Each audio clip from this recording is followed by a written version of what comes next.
Hello friends, जय हिंद। स्वागत है आपका अपने YouTube channel focus on your goal पे। मैं उत्तम बिहारी आज आप लोगों को बिहार के सामान्य परिचय के बारे में पढ़ाऊंगा, जो कि सेट 1 के अंतर्गत आता है। इसी तरह बिहार से संबंधित 25 और भी सेट है, जिसमें हम आपको संपूर्ण बिहार के बारे में जानकारी देंगे। तो जितने भी छात्र एवं छात्राएं बीपीएससी, बीएसएससी, सीडीपीओ, बिहार दरोगा या अन्य किसी भी परीक्षा की तैयारी कर रहे हैं, तो उनके लिए यह वीडियो बहुत ही लाभदायक होने वाला है। तो आइए अब हम चलते हैं बिहार की ओर। दोस्तों, ये बिहार का नक्शा है और आज हम बिहार के बारे में पढ़ने के लिए जा रहे हैं। तो बिहार के बारे में पढ़ने से पहले हमें ये जानना होगा कि आखिर इस राज्य का नाम बिहार ही क्यों पड़ा। मेरा जो पहला टॉपिक है वह है कि इस राज्य का नाम बिहार क्यों या कैसे पड़ा। तो बहुत समय पहले की बात है कि बिहार के विभिन्न क्षेत्रों में बौद्ध भिक्षुओं के लिए विहार बनवाया गया। विहार का अर्थ होता है भ्रमण करना या निवास स्थल से भ्रमण करना। कोई हम दूसरे शब्दों में बोल सकते हैं कि घूम घूम कर भिक्षा मांगना। तो बिहार के संबंध में इस विहार शब्द का बहुत ज्यादा प्रयोग होने लगा। मुख्य रूप से 11वीं से 12वीं सदी में बिहार में बौद्ध भिक्षुओं की संख्या इतना ज्यादा बढ़ गया कि इस विहार शब्द से इस राज्य का नाम क्या पड़ गया? बिहार पड़ गया। इस राज्य का नाम बिहार पड़ गया। अगर आपसे कभी कोई ये सवाल करे कि इस राज्य का नाम बिहार क्यों या कैसे पड़ा, तो आपको जवाब देना है दोस्तों कि 11वीं से 12वीं सदी में बिहार में बौद्ध भिक्षुओं की भ्रमण करने यानी कि विहार करने की संख्या बहुत अधिक थी और वह बहुत समय के लिए निवास भी कर लेते थे। इसीलिए इस विहार शब्द से इस राज्य का नाम बिहार पड़ गया। अब हम जब ये जान चुके कि बिहार क्यों या कैसे पड़ा, तो अब हमें जानना है कि बिहार की स्थापना कब हुई। तो बिहार की जो स्थापना हुई है वह तो सब लोग जानते हैं कि 22 मार्च 1912 को बिहार की स्थापना हुआ था और 1912 को, और यही कारण है कि 22 मार्च को हर एक साल बिहार दिवस मनाया जाता है। लेकिन इससे पहले की भी एक घटना है 12 दिसंबर 1911 की। 12 दिसंबर 1911 को शाही दरबार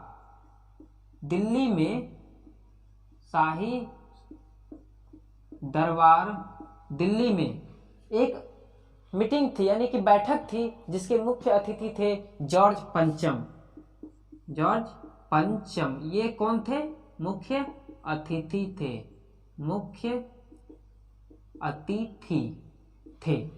अगर आपसे ये पूछा जाए कि 12 दिसंबर 1911 के शाही दरबार दिल्ली के बैठक में मुख्य अतिथि कौन थे, तो आपको जवाब देना जॉर्ज पंचम थे मुख्य अतिथि। उन्होंने यह कहा था कि बिहार को बंगाल से अलग करके एक नए राज्य का निर्माण किया जाए। जस्ट उसी के कुछ महीने बाद यानी कि 22 मार्च को बिहार एक प्रांत के रूप में बिहार प्रांत गठित की अधिसूचना जारी की गई, यानी बिहार एक राज्य होगा, इसकी घोषणा किया गया। समझ गए ना? जस्ट इसके 8 दिन बाद यानी कि 1 अप्रैल 1912 को बिहार एक प्रांत के रूप में गठित हो गया। बिहार एक राज्य के रूप में गठित हो गया। जब बिहार एक राज्य के रूप में गठित हुआ तो बिहार सिर्फ बिहार नहीं था, बिहार के साथ झारखंड और उड़ीसा भी मिला हुआ था। ये तीनों क्षेत्र से मिलकर एक बिहार राज्य बना हुआ था। लेकिन एक समय ऐसा भी आया जब बिहार से उड़ीसा अलग हो गया। तो बिहार से उड़ीसा कब अलग हुआ? तो वह 1 अप्रैल 1936 को बिहार से उड़ीसा अलग हुए। इसका मेन रीजन था, मुख्य कारण था अलग होने का, कि बिहार और उड़ीसा के भाषाओं को लेकर, क्योंकि बिहार में बहुत तरह की भाषा बोले जाते थे। एग्जाम्पल के तौर पे देखा जाए तो मैथिली, अंगिका, भोजपुरी, उर्दू, हिंदी, बहुत तरह की भाषा। लेकिन उड़ीसा में जो है ना, उड़िया भाषा बोले जाते थे। इसीलिए बिहार और उड़ीसा के लोगों में कभी भी जो है ना पढ़ता नहीं, जैसे गाँव नहीं पढ़ता नहीं है, समझ में नहीं आता है, उसी तरह अगर मान लीजिए कि आप एक इंडियन हैं, भारतीय हैं और हिंदी भाषा बोलते हैं, अगर आपके पास कोई जापानी आ जाए और वो जापान का भाषा बोले तो फिर आप क्या कीजिएगा, कभी नहीं समझ पाइएगा, फिर आप उसकी बातों को नहीं सुनिएगा, बोलिएगा मैं भाई अपना रास्ता चलता हूँ, तुम अपना रास्ता जाओ, समझ गए ना। इसीलिए उड़ीसा वालों ने कहा भाई मैं तुम्हारा भाषा नहीं समझ पा रहा हूँ, तुम मेरे भाषा को नहीं समझ पा रहे हो, इसलिए मैं एक अपना अलग राज्य बनाऊंगा। और 1 अप्रैल 1936 को बिहार से अलग हो गया उड़ीसा और एक अपना राज्य बना लिया। इसी के कुछ दिन बाद देश आजाद हुआ था। कब देश आजाद हुआ? 1947 को।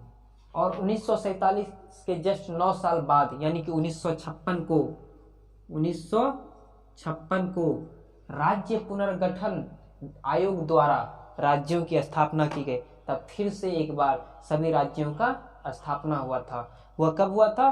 तो 1956 में। किसके द्वारा? राज्य पुनर्गठन आयोग के द्वारा राज्यों का स्थापना हुआ था। तो ये सब आपको तिथि याद रखना है। ये सब तिथि ये सब परीक्षा में पूछे जाते हैं। अगर कभी आपसे ये कह दिया जाए कि बताओ कि वर्तमान बिहार अपने स्वरूप में कब आया, अपने अस्तित्व में कब आया, तो वर्तमान बिहार अपने अस्तित्व में जो है वह 15 नवंबर 2000 ईस्वी को आया था। क्योंकि 15 नवंबर 2000 ईस्वी का वही दिन था जब बिहार से झारखंड अलग हो गया था। बिहार से झारखंड, और बिहार से जब झारखंड अलग हुआ था तब बिहार का 46% क्षेत्र जो है 46% क्षेत्र झारखंड लेके चला गया था, जिसमें कि बहुत से खनिज संपदा क्षेत्र भी थे जो कि बिहार का झारखंड में चला गया था। और आज बिहार के पास कुछ भी नहीं है, सिर्फ एक मैदानी भाग है कि जिससे कि आज बिहार चल रहा है। तो अगर आपसे कभी ये पूछा जाए कि बिहार अपने अस्तित्व में कब आया, तो आपको जवाब देना है 15 नवंबर 2000 ईस्वी को बिहार अपने अस्तित्व में आया। अब चलिए अगले पॉइंट की ओर। अगला पॉइंट जो है वह कहता है बिहार की भौगोलिक स्थिति के बारे में बताना है। तो बिहार का भौगोलिक स्थिति जानने से पहले हमें ये जानना होगा कि बिहार का भारत में स्थिति क्या है। तो दोस्तों ये हमारा प्यारा सा भारत है और बिहार जो है यहाँ पर स्थित है और इस क्षेत्र को हम कहते हैं भारत का पूर्वी क्षेत्र। ये कौन सा क्षेत्र है? भारत का पूर्वी क्षेत्र। और क्योंकि बिहार यहीं पे स्थित है इसीलिए बिहार को पूर्वोत्तर राज्य भी कहा जाता है। पूर्वोत्तर राज्य कहा जाता है। और एक बात याद रखिएगा कि बिहार से आगे बढ़ते हुए क्रम में जितने भी राज्य आते हैं उन्हें हम 7 सिस्टर या 8 सिस्टर के भी नाम से जानते हैं। ये भी सवाल कभी कभी पूछा जाता है प्रश्न में। ये तो मैंने भारत की बात की कि भारत में बिहार की स्थिति क्या है। अब हम जानते हैं ग्लोब पर बिहार की स्थिति क्या है और भारत की स्थिति क्या है। तो आइए हम एक ग्लोब बनाते हैं।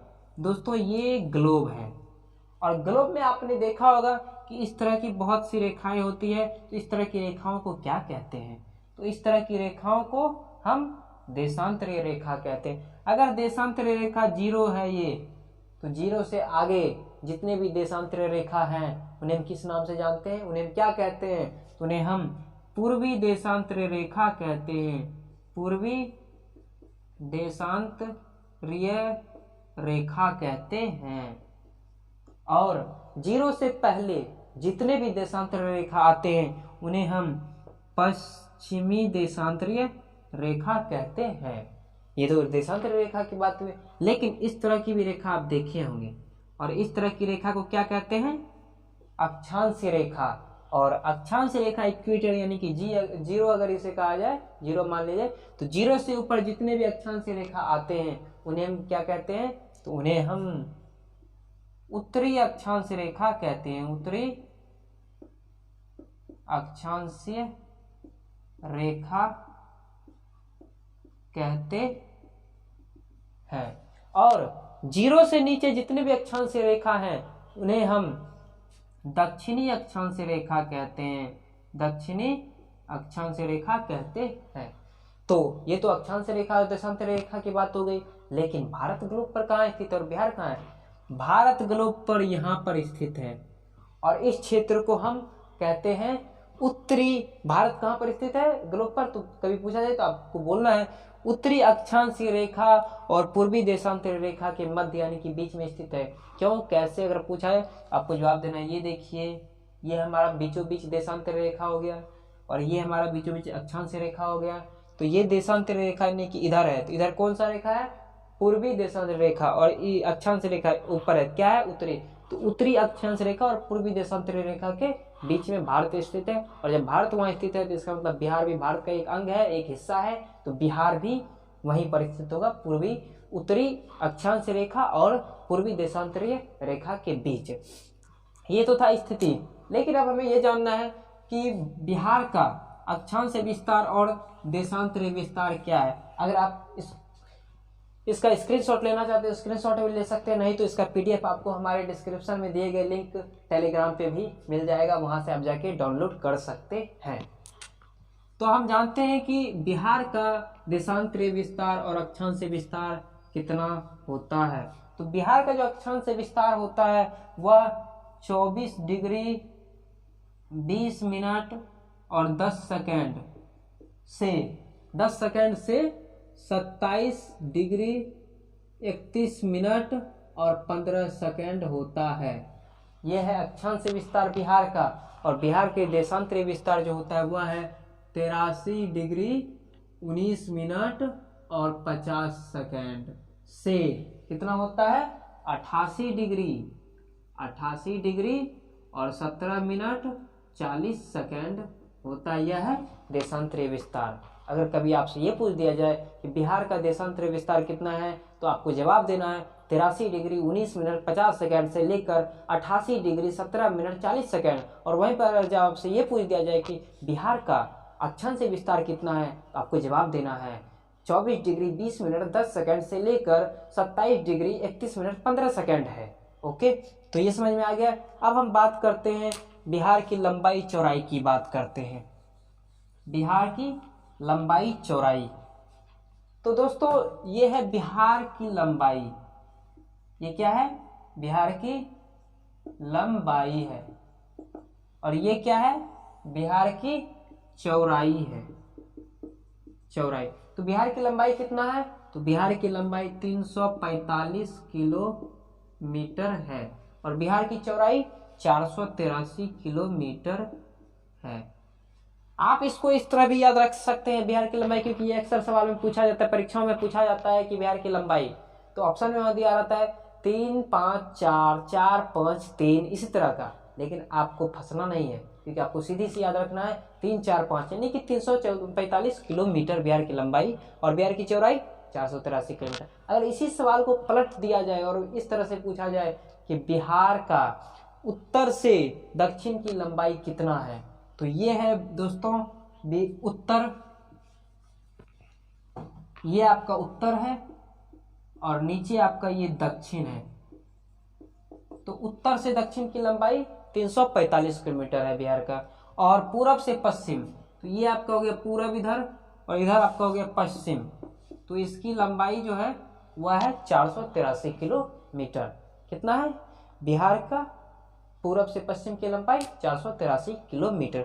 जब हम ये जान चुके हैं तो अब हमें ये जानना है, अब आप एक बात बताइए बिहार की राजधानी कहाँ है। आपको बहुत हंसी आ रहा होगा कि बिहार की राजधानी कहाँ है, तो बिहार की राजधानी पटना है।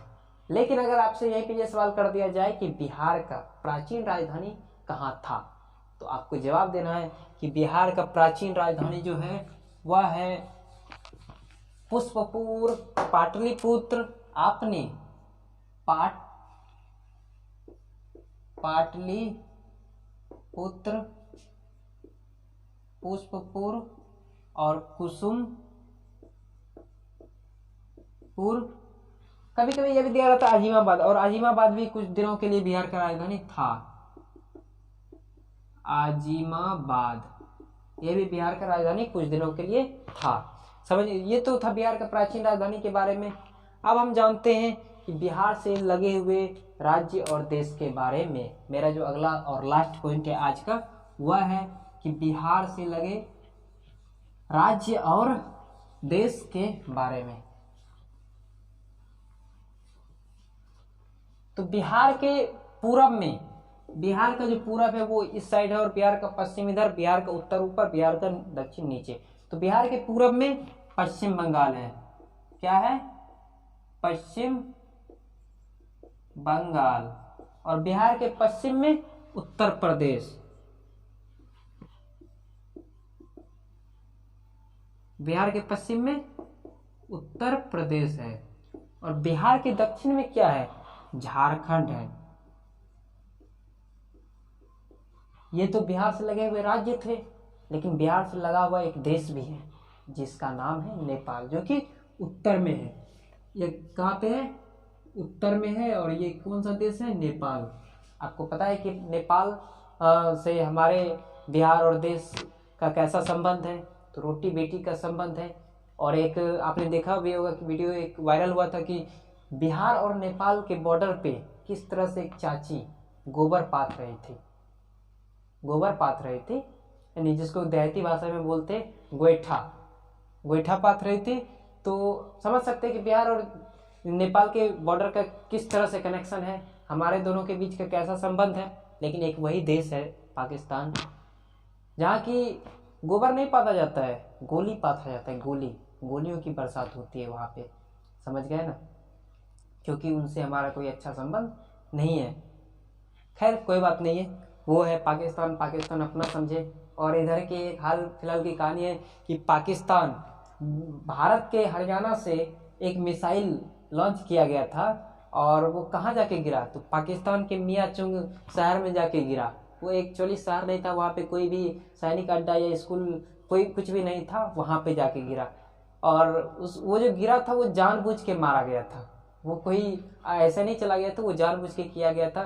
बस शुक्र यही है कि कोई भी जान माल की क्षति नहीं हुआ है वहाँ पे, क्योंकि उसमें जो वो मिसाइल था वो ब्रह्मोस मिसाइल था, और उसमें वार्ड जो है उसमें नहीं दिया गया था, यानी बारूद नहीं भरा गया था, इसलिए वहाँ पे ज़्यादा नुकसान नहीं हुआ। लेकिन खैर अभी पाकिस्तान ने बोला है कि हम इसका पता लगा लेंगे, ये किस धातु का बना हुआ है, कैसे बना हुआ नहीं बना हुआ है, तो पता लगा लेंगे। तो आप पता लगाते रहिए। और उन्होंने तो इस मैटर को जो है यूएनओ में उठाने का भी सवाल किया है, लेकिन खैर उनको कौन समझाए, क्योंकि उनके यहाँ तो कोई अंतर्राष्ट्रीय संबंध पढ़ाने वाले तो शिक्षक हैं नहीं।